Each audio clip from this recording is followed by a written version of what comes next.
GameStop, WallStreetBets, Robinhood, and more. In this video, I'll show you what happened in the stock market recently, why it happened, and what to expect in the coming months. Just a disclaimer that I'm not a financial advisor, so this video is for entertainment purposes only. So if you're interested to learn about the GameStop short squeeze, be sure to give this video a like. With that said, let's jump into it. So as we have heard or seen online, or on Reddit in particular, the GameStop short squeeze was caused by hedge funds such as Melvin Capital who shorted the stock. Essentially, short sellers are betting that a stock will drop in price. Here's a quick overview of how short selling works. Let's say, for example, a short seller borrows 10 shares of ABC stock from the broker. Then the short seller sells those 10 shares for $500 to the market.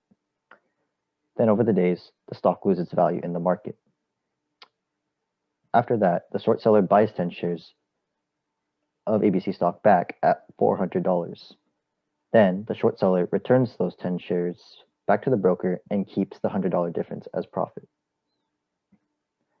Speculators short sell to capitalize on a decline, while hedgers go short to protect gains or minimize losses. Short selling, when it is successful, can net the investor a nice profit in the short term, as stocks tend to lose value faster than they appreciate. Short selling is riskier than going long on a stock because theoretically there's no limit to the amount you can lose. So definitely keep that in mind. Now that we know short selling involves borrowing stocks, it's interesting to see that GameStop stock had over 100% short interest.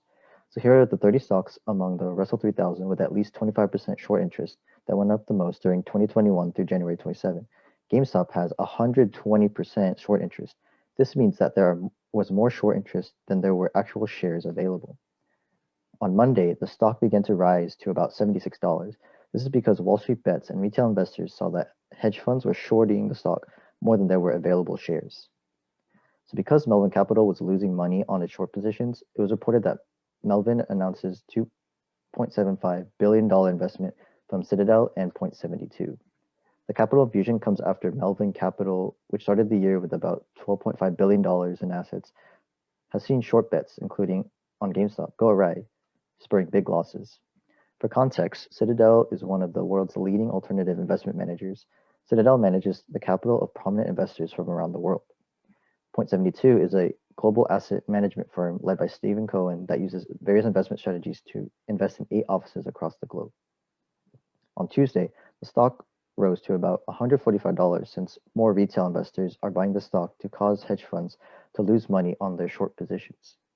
Now, the stock increase could be partly attributed to Elon Musk's tweet about GameStop stock with GameStop and a link to WallStreetBets. On Wednesday, the stock rose to a high of $372 since even more retail investors are buying the stock to cause hedge funds to lose money on their short positions. That night, Robinhood users received an email about the market conditions, which in retrospect signaled the actions that would take place in the coming days. On Thursday, the stock rose to a high of $469 before tumbling down to as low as $132 before stabilizing around $200 to $230.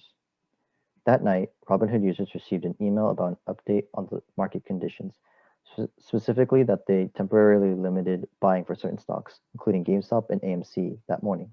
So this impacted trading on that day since retail investors couldn't buy these stocks and could only sell their existing shares. Also that night, the Robinhood CEO, Vlad Tenev, had multiple interviews, one of which was on CNBC, where he talks about the actions that Robinhood took.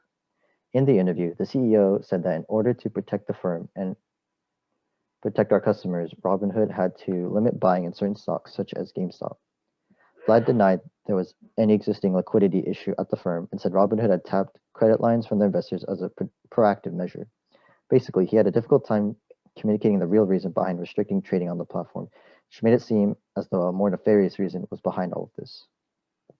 Compared that to the Webull CEO, Anthony, who was very clear in his interview on Benzinga that Webull's clearing firm, Apex Clearing, was the real culprit that forced Webull to restrict trading for certain stocks.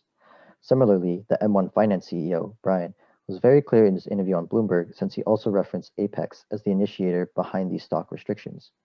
Essentially, several stock brokerage platforms such as Webull and M1 Finance currently use a third-party clearing firm called Apex Clearing to basically help them facilitate the actual buying and selling of stocks.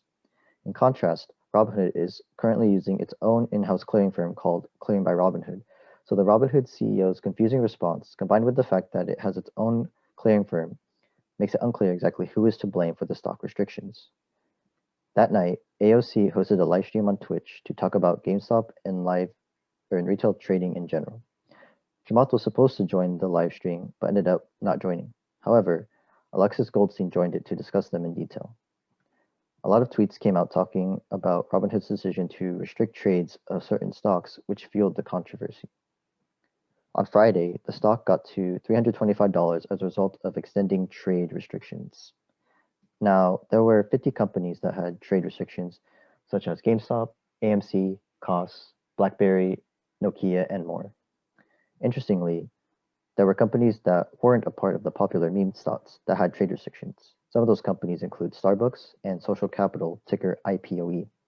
Social Capital is owned by Chamath, who tweeted about Robinhood and criticized its decision to restrict trades. And IPOE is the SPAC that is merging with SoFi, a Robinhood competitor, to help it go public. Now let's look to the future of these events. Real quick, I wanted to show that Wall Street Journal had an article about Keith Gill, also known as DFV in WallStreetBets, who made millions of dollars from GameStop stock. There are also articles on the WallStreetBets founder talking about the recent events, so definitely check those out if you're interested. Now, as of this recording, GameStop stock currently sits at $90. Despite the recent sell-off, there have still been talks about having diamond hands and holding the line until it gets to $1,000. Despite all of this, there could still potentially be more upside in the stock, assuming retail investors actually follow through on that, but that remains to be seen. Also, as of this recording, WallStreetBets sits at 8.3 million members, or degenerates as they're called in the subreddit. This is up from about 2 million at the start of last week. With a huge influx of people joining and watching WallStreetBets, it's possible that there could be strength in numbers that could push GameStop stock to new highs. But again, that's just speculation. These recent events would lead someone to believe that they would damper sentiments around Robinhood, which could affect its IPO. Now, Robinhood has had a long track record of raising money from VCs. Some notable investors include Sequoia Capital and Ribbit Capital, both of whom were reached out to by Robinhood to secure emergency funding after the recent events. Interestingly, I found on the Google Play and Apple App Stores that, as of this recording, the top free apps are apps such as Robinhood, Webull, and Reddit surrounding these recent events. Even other finance apps such as Coinbase and Cash App are at the top, presumably as Robinhood users find an alternative platform for their crypto and stock portfolios. Now, if you're interested in opening up a stock investing account, use my Webull link down in the description and you can get 4 free stocks. So I hope you got a lot of value and learned about the recent events around GameStop, WallStreetBets, and Robinhood. If you found this video helpful, be sure to hit the like button, subscribe for more investing and personal finance content, and hit the bell to get notified when my videos get uploaded. Also, comment down below anything else you want to see and learn, and follow me on my socials to get even more investing and personal finance content. With that said, thanks for watching. Take care.